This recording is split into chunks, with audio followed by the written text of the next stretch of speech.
హరి ఓం. శ్రీ గురుభ్యో నమః. శ్రీ రమణ సద్గురుదేవాయ నమః. శ్రీ రమణ భాషణంలో ఇది 354వ ప్రశ్న.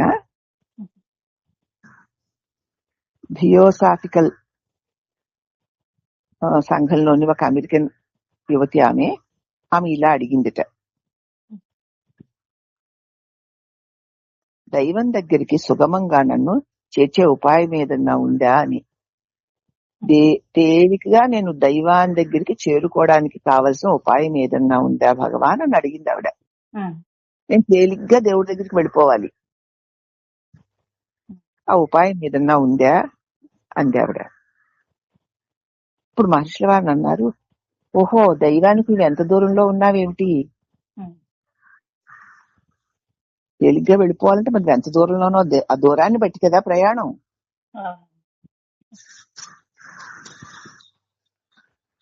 అప్పుడు ఆవిడండి, చాలా దూరంలో, కానీ ఎంత దూరంలో ఉన్నా సరే ఆ భగవంతుని దరి చేరాలి అని నా కోరిక అంది ఆవిడ. అప్పుడు మహర్షుల వారు అన్నారు, నిన్ను నువ్వు తెలుసుకుంటే అప్పుడు తెలుస్తుంది నీకు ఆయన ఎంత దూరంలో ఉన్నాడో. ప్రస్తుతము నువ్వెవరివి? ఒక వ్యక్తివా?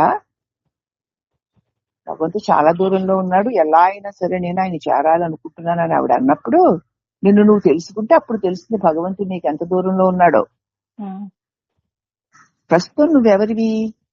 నువ్వు ఒక వ్యక్తివా అన్నారు భగవాన్. అప్పుడు అవును నేను వ్యక్తినే అంది ఆవిడ. ఈ వ్యక్తి ఆత్మ కంటే వేరా అన్నారు భగవాను. అప్పుడప్పుడును అంది ఆవిడ. అంటే ఎప్పుడు అన్నారు భగవాను.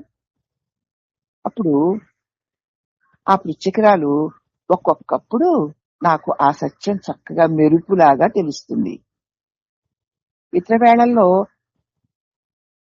అలాగా తెలియదు నాకు, ఒక్కొక్కప్పుడు తెలుస్తూ ఉంటుంది నాకు నేను ఆత్మ కంటే వేరు కాదు అని.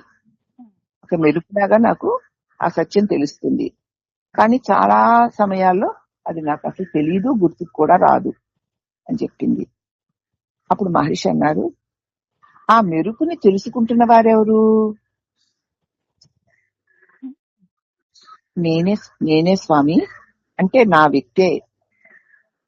వ్యక్తినైన నేనే తెలుసుకుంటున్నాను అన్నప్పుడు భగవాన్ అన్నారు, ఈ వ్యక్తికి తాను ఆత్మకు వేరు అని తెలుసా? ఈ వ్యక్తికి ఈ మెరుపులను తెలుసుకునే ఈ వ్యక్తి ఉన్నాడు కదా, నేను అనే వ్యక్తి, ఈ వ్యక్తికి తాను ఆత్మ కంటే నేను వేరు అని తెలుసా అన్నారు భగవాన్. ఏ ఆత్మ అని అడిగింది ఆవిడ. అప్పుడు భగవాన్ అంటున్నారు, వ్యక్తిత్వం అంటే ఏమనుకుంటున్నావు నువ్వు? నీ ఊహ ఏమిటి? వ్యక్తిత్వము కలిగి ఉన్నాను అంటున్నావు, నేను వ్యక్తిని అంటున్నావు, వ్యక్తి అంటే నీ ఊహ ఏమిటి అన్నాడు భగవాన్. అప్పుడు ఆవిడ అవరలేని అధ ఆత్మ అని నా ఉద్దేశం అంది. అంటే అల్పమైనదని, వ్యక్తిత్వము అల్పమైందని నా ఉద్దేశం అంది. అయితే ఈ అధమైన ఆత్మ తాను ఉच्चతర ఆత్మకు భిన్నమని ఎరుగునా? నేను అల్పమైన ఆత్మని, చిన్న ఆత్మని, ఒక పరిమితిలో ఉన్న ఆత్మని, నేను అపరిమితమైన పరమాత్మను పొందాలి అంటున్నావు కదా. ఈ అధమమైన ఆత్మ తాను ఉच्चతర ఆత్మ కంటే వేరు అని దానికి తెలుసా? నేను వేరు, ఆ గొప్ప ఆత్మ వేరు అని ఈ అధమమైన ఆత్మకి తెలుసా అన్నారు భగవాన్. అవును, అప్పుడప్పుడు తెలుస్తూ ఉంటుంది, నేను అల్పుడను, ఆ దేవదేవుడైన పరమాత్ముడు ఉच्चతరమైనటువంటి ఆ దివ్యాత్ముడైనా అని అప్పుడప్పుడు అనిపిస్తూ ఉంటుంది. అప్పుడు మహర్షి అన్నారు, ఈ క్షణంలో దైవానికి దూరంగా ఉన్నాను అని అనుకుంటున్నది ఎవరు? ఇప్పుడు నేను దైవానికి దూరంగా ఉన్నాను అని ఎవరు అనుకుంటున్నారు అన్నారు భగవాన్. అప్పుడు ఆ పిచ్చుకురాలు ఉच्चతర ఆత్మయే అంది. అంటే మళ్ళీ భగవాన్ ఆ ఉच्चతర ఆత్మకి శరీరం ఉందా ఏమి అన్నాడు. దైవం తనకి దూరమని ఆ ఆత్మ అంటోందా? నీ నోటితో అది పలుకుతోందా? దానికంటే నువ్వు వేరా? ఒకసారి చూడు. దైవము నాకు దూరముగా ఉన్నాడు అని ఆ ఆత్మ అంటోందా? ఉच्चతర ఆత్మ అంటేనమ్మా నేను అన్న వ్యక్తి కంటే గొప్పది అని, వ్యక్తి భావన కంటే గొప్పది అని అర్థం. ఆ ఉద్దేశం. కాబట్టి ఆ ఉच्चతర ఆత్మకి శరీరం ఉందా ఏమి? దైవం తనకి దూరమని ఆ ఆత్మ అంటోందా, అనుకుంటోందా? నీ ముఖతః పలుకుతోంది అదేనా? దానికంటే నువ్వు వేరా? ఆలోచించు అన్నాడు భగవాన్. అప్పుడు ఆ పిచ్చుకరాలు నిద్రలో వలె దేహస్మృతి లేని స్థితిలో సైతం నా వర్తన ఎట్టిదో తెలిసే శక్తి నాకు కావాలి భగవాన్. దానిని సంపాదించే విధానాన్ని నాకు దయచేసి సెలవివ్వండి అందావిడ. నిద్రలో లాగా దేహస్పృహ లేని స్థితిలో, ఇప్పుడు నిద్రలో నాకు ఏమాత్రము దేహస్థితి ఉండడం లేదు. ఆ స్థితిలో సైతం నా ప్రవర్తన ఎలాంటిదో నాకు తెలియాలి. నా దేహస్థితి లేని నిద్ర స్థితిలో కూడా నేనెవరో నాకు తెలియాలి. అర్థమైందా నీకు విషయం? అయ్యిందమ్మా. నిద్రలో వలె దేహస్మృతి లేని స్థితిలో సైతం నా వర్తనం ఎలాంటిదో నాకు తెలిసే శక్తి కావాలి. దాన్ని సంపాదించే విధానాన్ని నాకు దయచేసి చెప్పండి. నాకు మెలకులో నేను అనేటువంటి వ్యక్తిని ఉండి నా ప్రవర్తన ఎలా ఉందో నేను గమనించుకోగలుగుతున్నాను. నిద్రలో సైతం నేను దేహస్పృహ లేని స్థితిలో కూడా నేనెవరో నాకు తెలుసుకోవడానికి నాకు దయచేసి ఆ విధానాన్ని తెలియచేయండి అని అడిగింది. అప్పుడు భగవాన్ అన్నారు, ఎరుక నీ స్వభావము. నిద్రలోను మెలకువలోను అది ఒక్కటే. ఇప్పుడు మెలకువలో నాకు ఎరుక ఉంది, నేను అన్నీ తెలుసుకుంటున్నాను అంటున్నావు చూడు, ఈ ఎరుకయే నిద్రలో కూడా ఉంది. ఎరుకే నీ స్వభావం. నిద్రలోను మెలకువలోను అది ఒక్కటే. దాన్ని కొత్తగా నువ్వు పొందక్కర్లేదు. నిద్రలో నేను ఎరుక కలిగి ఉండాలి అంది కదా మరి. ఆ నిద్రలో ఏ ఎరుకైతే ఉందో అదే ఇప్పుడు మెలకువలో కూడా ఉంది. అవి ముందు ఎరుకలు కాదు. ఇప్పుడు మెలకువలో లోకాన్ని తెలుసుకునే తెలివి ఒకటిను, ఏదో నిద్రలో ఈ శరీర స్పృహ లేకపోయినా సరే తెలుసుకునే మరొక తెలివి కావాలంటున్నావు కదా. ఏమీ లేదు, ఒకే తెలివి నిద్రలోను మెలకువలోను కూడా ఉంది. దాన్ని నువ్వు కొత్తగా పొందక్కర్లేదు. ఇప్పుడు ఉన్నది కూడా నీ నిధులలో ఉన్నటువంటి ఏ ప్రజ్ఞాస్వరూపం ఉందో అదే ఇప్పుడు కూడా ఉంది. దాన్ని కొత్తగా పొందక్కర్లేదు అన్నారు భగవాన్. అప్పుడు పిచ్చుకరాలంది, కానీ నిద్రలో నేనేం చేశానో ఎలా చేశానో నాకు తెలియడం లేదుగా. మరి ఎలా ఉన్నానో నిద్రలో నాకు తెలియడం లేదు కదా, నాకు జ్ఞప్తే లేదు కదా అంది ఆవిడ. మహర్షి అన్నారు, ఓహో, నాకు నిద్రలో నేను ఎలాగున్నానో నాకు జ్ఞప్తే లేదు అని అనేది ఎవరు? అప్పుడు ఆవిడంది, ఇప్పటి నేను అంటున్నాను. మహర్షి అన్నారు, నిద్రలో కూడా ఈ నీవే ఉన్నావు. అవునమ్మా, తెలివే. ఆ మాటలు అప్పుడెందుకు అనలేదు మరి? అప్పుడు ఉన్నావు కదా నువ్వు, నేను లేనని అనలేవు కదా. మరి అప్పుడు ఎందుకు అనలేదు అన్నప్పుడు ఆ పిచ్చిగా నిద్రలో ఏం మాట్లాడుతానో నాకు జ్ఞప్తి ఉండదు గనక అంది. అప్పుడు ఇప్పుడు మేల్కొన్నప్పుడు అవునవును నాకు జ్ఞప్తి ఉంది అంటావు, అవునా అని. తెలుసు, ఇది తెలుసు, అలా తెలుసు, ఇలా తెలుసు అంటావు ఇప్పుడు మేల్కొన్నప్పుడు. ఇప్పుడు నాకు జ్ఞప్తి ఉంది అనే ఆ వ్యక్తియే నాకు తెలియలేదు, నాకు నిద్రలో జ్ఞప్తి లేదు అంటాడు. ఇప్పుడు నాకు తెలుసు జ్ఞప్తి ఉంది అని ఎవడైతే అంటున్నాడో అప్పుడు నాకు ఏమీ తెలీదు, నాకు ఏ జ్ఞప్తి లేదు అంటున్నాడు. మరి ఈ ప్రశ్న నీకు నిద్రలో ఎందుకు రాలేదు అన్నారు భగవాన్. అప్పుడు ఆవిడంది, నిద్రలో ఏం జరుగుతుందో నాకు ఎలా తెలుస్తుంది భగవాన్? అందుచేతనే నేను ఇప్పుడు అడుగుతున్నాను, ఇప్పుడు తెలుస్తుంది కాబట్టి అడుగుతున్నాను అన్నాడు. అంటే మహర్షి అన్నారు, నువ్వు అడుగుతున్న ఈ ప్రశ్న నిద్రా అవస్థకి చెందినది. ఇప్పుడు అడుగుతున్నావు నువ్వు, ఆ అవస్థలో అడగవలసింది అది, ఆ నిద్రావస్థలో అడగవలసిన ప్రశ్న నువ్వు మెలకువలో అడుగుతున్నావు. ఆ ప్రశ్న ఇప్పటి జాగ్రత్తలో కాదది కాదమ్మా.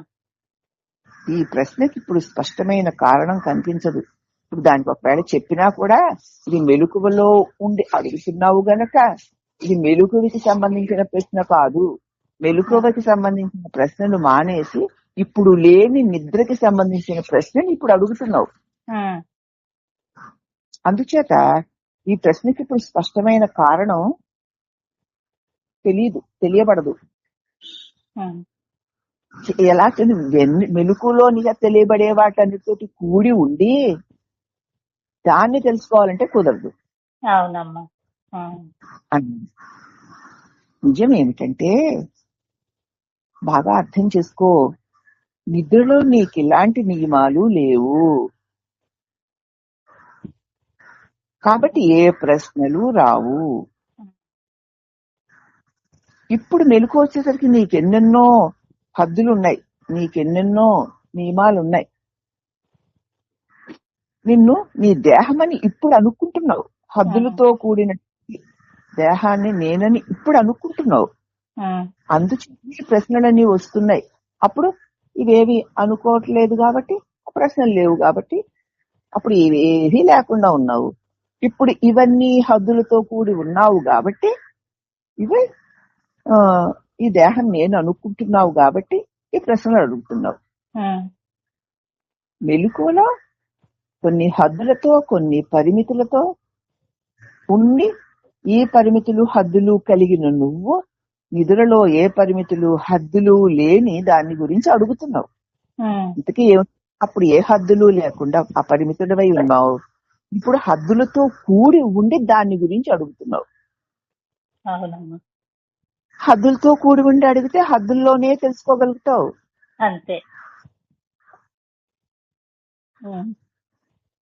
అప్పుడు ఆవిడ నాకు అది అర్థమవుతూనే ఉంది భగవాన్, కానీ నానాత్మంలోని ఏకత అనుభవానికి రావడం చెప్తుంటే బాగా అర్థమవుతోంది, కానీ అనేకంలో ఉన్నటువంటి ఏక వస్తువు నాకు అనుభవానికి రావడం లేదు అంది.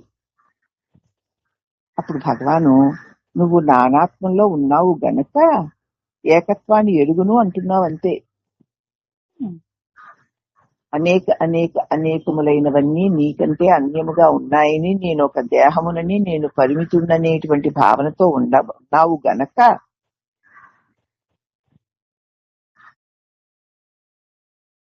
నువ్వు ఆ ఏకమై ఉన్న దానిని ఎరుగను అంటున్నావు. కటిల్లకలాగా విషయ స్మృతుల్లాగా ఈ నానాత్వము నిజము అని భావిస్తున్నావు. ఆకాశంలో మెరిసే మెరుపు వంటిది, అలాగే గతపు గుర్తుల వంటివి ఇవన్నీ.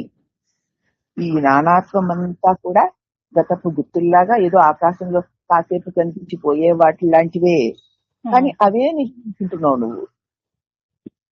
అవి కలిగి క్షణకాలం నుండి తొలిగేవి, అవే నిజంటున్నావు నువ్వు. యథంగా ఏకతే నిజం, ఇవన్నీ అలా క్షణంగా అలా వచ్చి అలా వెళ్ళిపోతాయి. నిజానికి ఆ ఏకమే సత్యం. ఈ నానాత్వం అంతా ముధ్య అలా కనిపించి ఇలా పోయేదే. ఈ నానాత్వం పోతేనే ఏకత దాని సత్యం గోచరిస్తుంది. ఈ నానాత్వం అంతా తొలుగుతుంటే ఆ ఏకమైన సత్యం గోచరిస్తూ ఉంటుంది. తెరని బొమ్మలు కప్పినట్టు ఏకైక సత్యాన్ని ఈ నానా రకాల నామరూపాలను ఉన్నాయని చూడడం చేత ఏకైక సత్యాన్ని ఈ కమ్మేస్తున్నాయి. కళ్ళ అయిన నానాత్వంతో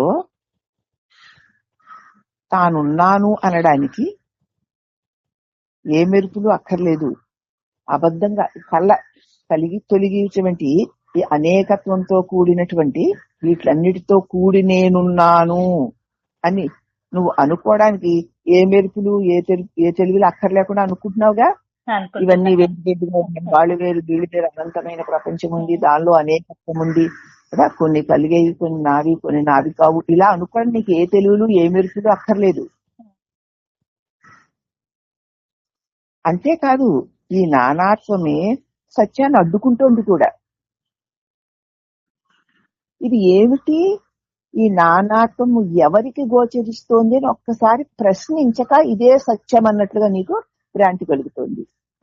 ఒకసారి ప్రశ్నించి చూడు.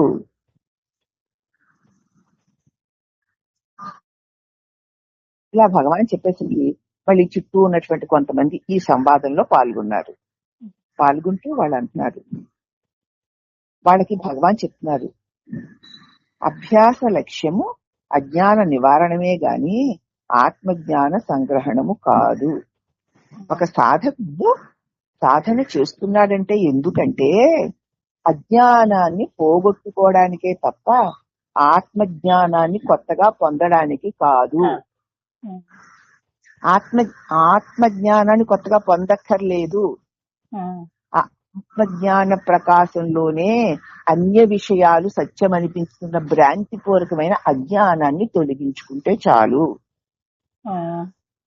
ప్రకాశవంతమైన ఆత్మస్థితి ఎప్పుడు ఎల్లడలా అదే ఉంది.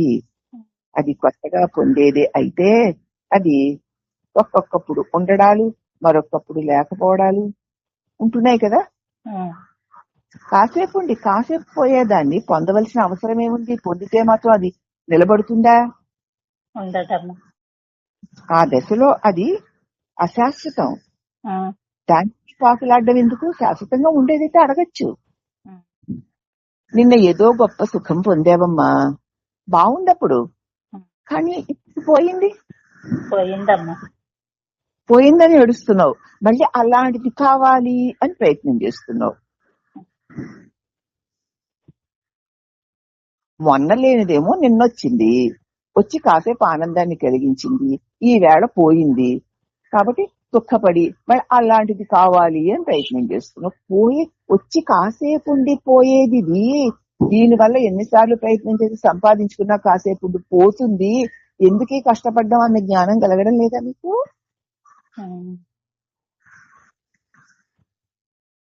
కాబట్టి ఒకప్పుడుండి ఒకప్పుడు లేకపోవడం దీని లక్షణం అన్నమాట. ఆ దశలో అది అశాశ్వతం. దానికోసం ప్రాకులాడడం వ్యర్థం కదూ. దేనికోసమైనా ఎవడైనా ప్రాకులాడుతున్నాడంటే దాన్ని పట్టి చూడక, దాని క్షణికత్వాన్ని గుర్తించక, అది సత్యం అనుకున్న భ్రాంతి వల్ల దీన్ని పొందాలనుకుంటున్నాడు.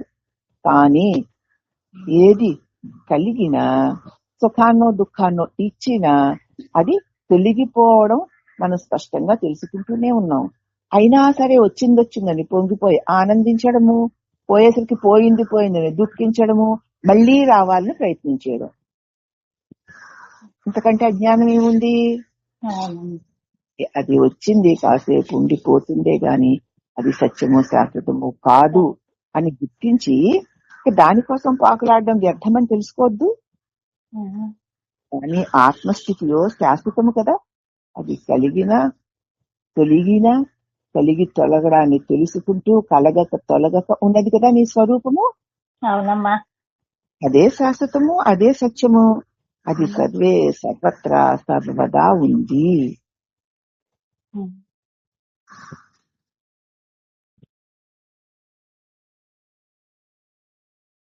అయితే భగవాన్ మరి ఈ అజ్ఞానం ఉంది, ఈ క్షణభంగురములై కాసేపు కాసేపు తొలగిపోయే వాటి మీద వ్యామోహంతో మళ్లీ వాటిని కలిగించుకోవాలనేటువంటి భ్రమతో ఉన్న ఈ అజ్ఞానం తొలగడానికి తమ అనుగ్రహం కావాలి అన్నారు ఒకరు. అప్పుడు మహర్షుల వారు నిజమే కావాలి అనుగ్రహం, కానీ అనుగ్రహం కూడా సదా ఉంది. సదా అనుగ్రహం మీ స్వరూపమే సత్యము, దాని స్వభావం అనుగ్రహం. అవునమ్మా. అనుగ్రహం కూడా సదా సిద్ధమే. అనుగ్రహం దాన్ని కొత్తగా సంపాదించవలసిన మాట ఏముంది? కావలసిందల్లా అది ఉంది అని నీకు తెలిస్తే చాలు. ఉన్నదేదో అదే సత్యము, శాశ్వతము, అదే నేనే ఉన్నాను అని నీకు తెలిస్తే చాలు. సూర్యుడికి కేవలం వెలుగే కదూ. వెలుగే అమ్మా. అతడు చీకటిని చూసి ఎరుగుదా? ఎప్పుడైనా చీకటిని చూశాడా? చూడగలడా? సూర్యుడు ఉదయించగానే చీకట్లు ఉండవు అనేది ఇతరులు. అట్లే అజ్ఞానం కూడాను. ఇది అభూత కల్పన, ఇది నిజం కాదు, అది కళ్ళ గనుక దాని అభావాన్ని తెలుసుకుంటే చాలు. తెలుసుకునే తొలగడం. సూర్యుని సన్నిధానంలో చీకటి లేనే లేదు అని తెలుసుకున్నావంతే. అలాగే ఇప్పుడు నా చేత తెలియబడేటువంటి ఈ క్షణభంగురములైన సమస్త దృశ్యములు కూడా అసత్యములేను, సత్యములు కాదు. కాబట్టి ఇది సత్యములు అనేటువంటి అజ్ఞానం కూడా అభూత కల్పనే. సూర్య సన్నిధానంలో చీకటి నిలువ లేనట్లు చీకటి నిజం కాదు, సూర్యప్రకాశమే సత్యము అని తెలుసుకున్నట్లు ఇవేవి నిజము కాదు. ఇవన్నీ కలిగి తొలుగుతున్న కళ్ళలే గనుక అవి లేనివేనని తెలుసుకోవడమే. ఇంకంతే. తొలగించడం అంటే ఏదో చేయబెట్టి తొడవడమో ఏదో కాదు. అలా మనసులో మీకు అవతల పడేస్తున్నట్టు భావన కాదు. సత్యం నువ్వు ప్రకాశిస్తున్నావు, సదా ఉన్నావని తెలుసుకుంటే ఇవన్నీ కలిగి తొలిగేవని తెలుసుకోవడమే తొలగించుకోవడం. అవునమ్మా అన్నారు భగవాన్. సూర్యుడున్నాడు, ప్రకాశం కూడా ఉంది కదా. సూర్యుడు ఉన్నాడండి, ప్రకాశం ఎక్కడుందని ఎవరైనా వెతుక్కుంటారేమిటి? ప్రకాశమే సూర్యుడు, సూర్యుడే ప్రకాశము. నిన్ను ఆ తేజము ఆవరిస్తోంది. అప్పటికీ నువ్వు సూర్యునే చూడవాలను అనుకుంటే నీ కళ్ళు దాని వైపు తిప్పాలి. సూర్యుడున్నాడు, ఆయన ప్రకాశము కూడా ఉంది. ఆ ప్రకాశము నిన్నంతా ఆవరించే ఉంది. నీ లోపల వెలుపల ప్రకాశం ఉంది కదా. అయితే అయినా సరే నువ్వు సూర్యుని చూడాలంటే నీ కళ్ళు ఆయన వైపు తిప్పాలంతే. అలాగే అనుగ్రహం కూడాను. సూర్యుడు ఆత్మ అయితే ఆయన ప్రకాశమే అనుగ్రహం. అలాగే నువ్వు ఆత్మస్వరూపుడమైనటువంటి స్వచ్ఛస్వరూపాన్ని వైకుంటే నీ తెలివే అనుగ్రహం. కాబట్టి ఇది సదా సిద్ధమే అయినా అభ్యాసం వల్లనే గోచరిస్తుంది. సదా నేనున్నాను, సమస్తము నా సన్నిధానంలో కలిగి తొలుగుతున్నాయి. అవి కలిగి తొలగినా నేను కలగకుండా తొలగకుండా ఉన్నటువంటి ఆ పరమాత్మను నేను అన్న ఎరుకే అనుగ్రహం. నువ్వు ఉండడమే నీ స్వరూపం, నీ ఉండడమే నీ స్వరూపము, నీ స్వభావము గనక ఉన్నానని ఎరుగు ఉండుటయే నీ అనుగ్రహ రూపమైన ఎరుకు గనక దాని సన్నిధానంలో ఎన్నైనా కలగని తొలగని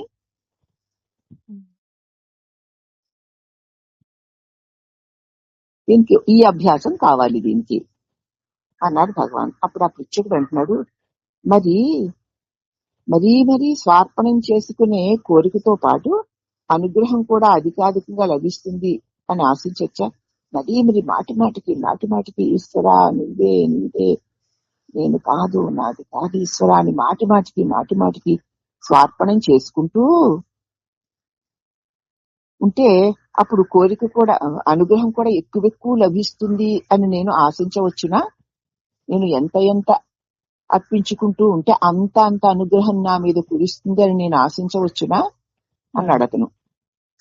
అంటే భగవాన్ అన్నారు, స్వార్పణ ఒకే మారు పూర్తిగా చేసుకో, ఒక్కసారి ఇచ్చేసుకో చాలు. ఆ కోరిక మిగిల్చుకోవడం ఎందుకు? నేను నీకు అర్పించేసుకుంటూ ఉంటాను, నేను ఎంత అర్పించుకుంటుంటే అంత అనుగ్రహం నా మీద కురిపిస్తూ ఉంటామని మళ్ళీ ఆ నేను ఉంచుకోవడం ఎందుకు? అదే అర్పించుకున్న తర్వాత నేను లేదు కదమ్మా. అదే మరి కర్తృత్వ భావన ఉన్నంత కాలం కోరిక ఉండనే ఉంటుందయ్యా. అర్పించుకుంటూ ఉన్నాను స్వామి, అనుగ్రహిస్తూ ఉండు, అర్పించుకుంటున్నాను స్వామి, అనుగ్రహిస్తూ ఉండు అనే ఆ కర్తృత్వ భావన ఎందుకు ఉంచుకోవడం? నీకు ఆ కర్తృత్వ భావన ఉన్నంత కాలము ఈ కోరిక ఉంటూనే ఉంటుంది. అది కూడా మరి నీ వ్యక్తిత్వంలో భాగమే కదా. బాగానే. అది పోతే ఆత్మ యొక్క స్వచ్ఛ ప్రకాశం నీకు కానవస్తుంది. బంధము కర్తృత్వ భావనే. ఈ కార్యాలేవి నిన్ను బంధించవు, నేను చేస్తున్నానన్న భావనే బంధిస్తుంది. అవునమ్మా. నీ చేత చేయబడే కర్మలు నిన్ను బంధించవు. కాబట్టి నిశ్చలంగా ఉండు. ఆ నేను అంటే దైవమే అని తెలుసుకో. అచట నిశ్చలత వ్యక్తిత్వాన్ని లేసమైన మిగిల్చని స్వార్పణం. అది నిశ్చలంగా ఉండు. నేను దైవాన్ని అని ఇక చెలించకుండా ఉండు. ఆ నిశ్చలతే వ్యక్తిత్వాన్ని లేసమైన ఉంచకుండా స్వార్పణ చేసుకోవడం అంటాడు. నిశ్చలత బాగా బలిసి మనశ్చాంచల్యం మార్చిపోతుంది. ఎంత ఎంత నిశ్చలత పెరుగుతూ ఉంటుందో అంత అంతగా మనసు యొక్క చాంచల్యం మార్చిపోతుంది. కర్తృత్వ భావనకి, కాంక్షకి, వ్యక్తిత్వానికి మనశ్చాంచల్యమే కారణం. నేను అని అనుకోవడం, నాకు ఇది కావాలి అది కావాలి అనుకోవడం, నేను ఒక ప్రత్యేక వ్యక్తిని అనుకోవడం, ఇవన్నిటికీ మనసు యొక్క చాంచల్యాలే కారణం. అది ఆగిందనుకో అంతే. అక్కడ ఎరుగుటకు అంటే ఉండడానికి అది జ్ఞానము, జ్ఞేయము, జ్ఞాత అనే త్రిపుటి కాదుగా. అప్పటికేముంది? ప్రత్యేకించి తెలుసుకునేవాడు, తెలియబడేది, తెలివి అన్నవేవి లేనటువంటి ఏకైకమైన నీ స్వరూపమైన ఆ ఎరుకయే మిగిలి ఉంటుంది అని భగవాన్ చెప్పారు. అప్పుడు ఆ పిచ్చికురాలు అంటుంది, దైవము నేను అన్న తలంపు, పరమాత్మను నేనే అన్న భావములు సహాయపడతాయా? నేను దైవాన్ని, నేనే దైవాన్ని, నేనే పరమాత్మని అన్నవి కూడా తలంపులే కదా, అవి నాకు సహాయపడతాయా అన్నారు. అని అడిగితే భగవాన్ అన్నారు, నేను అని నేను నేనే నేనని అనగలదు. బాగా అర్థం. నేనదే నేను, నేనున్నాను, ఇది దైవమే, ఇది తలంపు కాదు, ఉన్నది నేనే అని ఉండుటే అది తలంపు కాదు. దైవమును నేనున్నాను అని ఎరిగి ఉండు అంతే. ఎరిగి ఉండడానికి ఆ ముక్క ముందు చెప్పవలసి వచ్చింది. దైవమును నేనే దైవమును అన్న ముక్క ముందు చెప్పడం ఎందుకంటే అని ఎరిగి ఉండడానికి. ఇక తలుచుకోవడం ఎందుకు?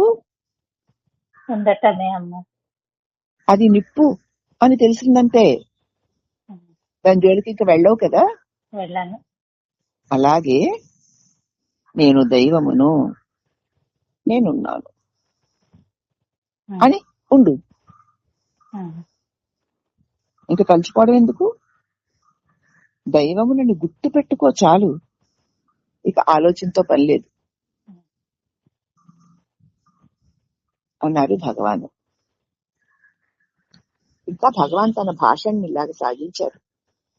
నేనదే నేను అని ఉన్నది, దాని అర్థం జీవి ఆత్మస్థితిలో ఉండాలి అనే.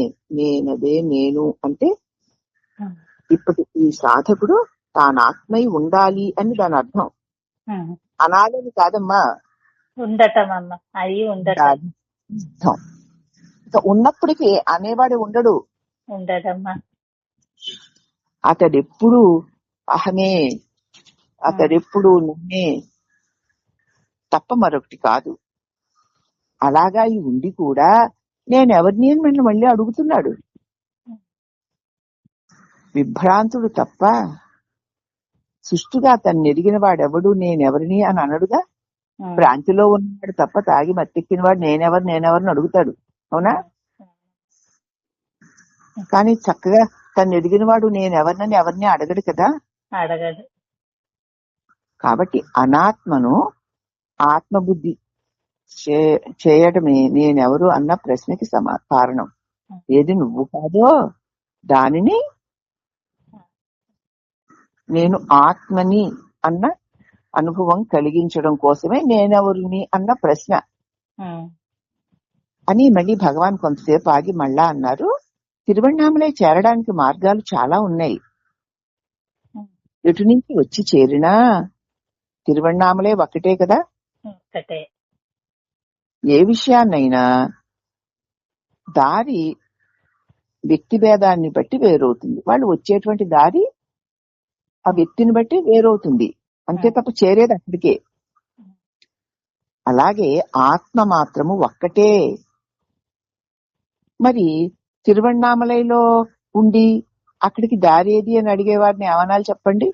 తిరువణ్ణామలైలోనే ఉండి తిరువణ్ణామలై దారి ఏదండి అని ఎవరైనా అడిగితే ఏమని చెప్పాలి? నువ్వు తిరువణ్ణామలైలోనే ఉన్నావు అని చెప్పాలి, అంతేనా? అలాగే ఆత్మ తానే అయి ఉండి దాన్ని గుర్తించడం ఎలాగా అని అడగడం మూఢత్వం కదూ. నువ్వే ఆత్మవై ఉన్నావు, ఆత్మగానే ఉన్నావు, ఆత్మగానే ఉండు, అంతే, ఇంకేం చేయక్కర్లా. సరికాని దేహాత్మ బుద్ధి వల్లనే ఇన్ని సంశయాలు. నువ్వు కాని దేహం నేను అనుకోవడం వల్ల నీకు ఇన్ని సంశయాలు కలుగుతున్నాయి. అదే అజ్ఞానము. నేను దేహమునన్న ఈ భావన పోవాలి. దాన్ని తోసేస్తే ఉన్నది ఏకైక సత్యమైన నీ స్వరూపమైన ఆత్మే మిగులుతుంది. కాబట్టి నన్ను నేనెరుగను, నన్ను నేనెరుగుదును అన్న భావాలన్నీ కూడా తలంపులే. ఉన్నదే నేను ఆత్మను అని ఎరిగి ఇక ఉండడమే.